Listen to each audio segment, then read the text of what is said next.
Olubereberye essuula ya 47. Yusufu n'alyoka ayingira n'agamba Falaawo nti, “Kitange ne baganda bange, endiga zaabwe n'ente zaabwe ne byonna bye balina, batuuse nga bava mu nsi ya Kanani era kati bali Goseni.” N'alonda ku baganda be abasajja 5 n'abaleetera eri Falaawo.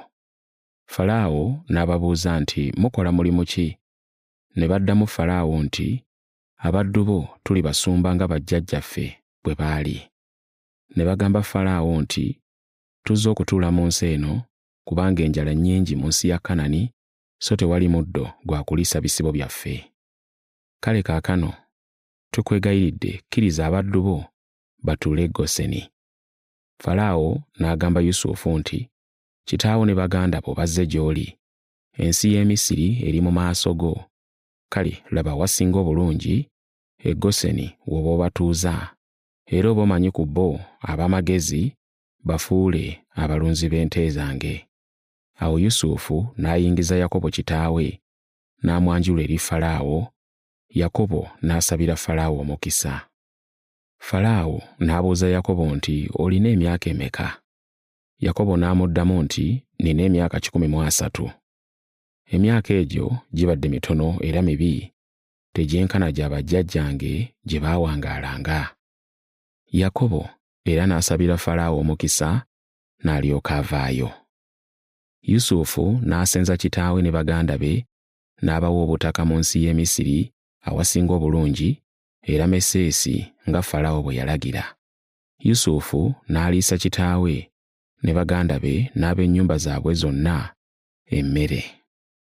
Enjala yeeyongera. Enjala n'eba nnyingi nnyo mu nsi y'e Misiri ne mu nsi ya Kanani, abantu n'okuzirika ne bazirika olw'enjala.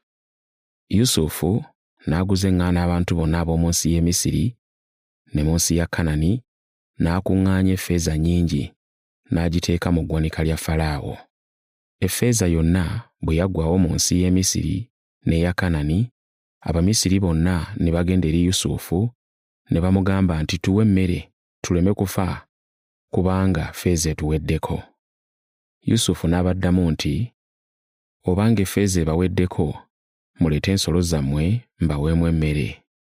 Ne baleetera Yusufu ensolo zaabwe, embalaasi, endiga, ente n'endogoyi, n'abawamu emmere, n'abaliisa bw'atyo okumala omwaka mulamba. Omwaka ogwaddirira ne bajja nate eri Yusufu ne bamugamba nti, “Tetujja kukukisa mukama waffe. Effeeza yaffe yonna yaggwaawo n'ebisibo byaffe byonna biweddewo. Tewali kye tusigazza okuggyako ffe ffennyini n'ettaka lyaffe. Totuleka kufa n'ensi yaffe okuzikirira ng'olaba. Tugule ffe n'ebibanja byaffe otuweemu emmere. Tunaabanga baddu ba Falaawo era n'ettaka lyaffe linaabanga lirye. Tuwe eŋŋaana ey'okulya n'ey'okusiga, tuleme kufa era tulime, ensi yaffe ereme okuzika.” Awo Yusufu n'agulira Falaawo ensi yonna ey'e Misiri, kubanga Abamisiri baatunda buli muntu ettaka lye olw'enjala okuyitirira, ensi yonna n'efuuka ya Falaawo. Yusufu n'asengula abantu n'abassa mu bibuga n'abafuula abaddu okuva ku nsalo ya Misiri emu okutuuka ku ndala. Ettaka lya bakabona lyokka ly'ataagula, kubanga bakabona baali balina omugabo gwabwe gwe baaweebwanga Falaawo, ne balyanga ku mugabo gwabwe Falaawo gwe yabawanga, kyebaava balema okutunda ettaka lyabwe. Yusufu n'agamba abantu nti, “Ngulidde Falaawo ettaka lyammwe nammwe ne mbaguliramu. Kale ensigo ziizo ze munaasiga mu nnimiro zammwe. Bwe munaakungulanga, munaawanga Falaawo ekitundu ekyokutaano, n'ebitundu 4 bye binaabanga ebyammwe eby'okusiga mu nnimiro n'okulya, mmwe n'ab'omu nnyumba zammwe.” Ne boogera nti, “Otuwonyezza okufa, kati tuli baddu ba Falaawo.” Yusufu n'ateeka etteeka eryo mu nsi y'e Misiri erikyaliwo ne leero, Falaawo okuweebwanga ekitundu ekyokutaano, naye ettaka lya bakabona lyokka lye litaafuuka lya Falaawo. Yakobo alaama. Isirayiri n'abaana be ne batuula mu nsi ey'e Goseni, ne bagaggawala, ne bazaala abaana, ne baala. Yakobo n'amala emyaka 17 ng'agenze mu nsi ey'e Misiri. Emyaka gyonna Yakobo gye yawangaala gyali 147. Awo Isirayiri bwe yali ng'anaatera okufa, n'ayita omwana we Yusufu n'amugamba nti, nkwegayiridde, kkiriza kaakano oteeke ekibatu kyo wansi w'ekisambi kyange, ondayirire nti tolinziika mu Misiri.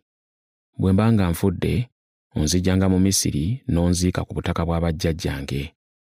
Yusufu n'addamu nti, ndikola nga bw'oyogedde. Yakobo n'amugamba nti, ndayirira.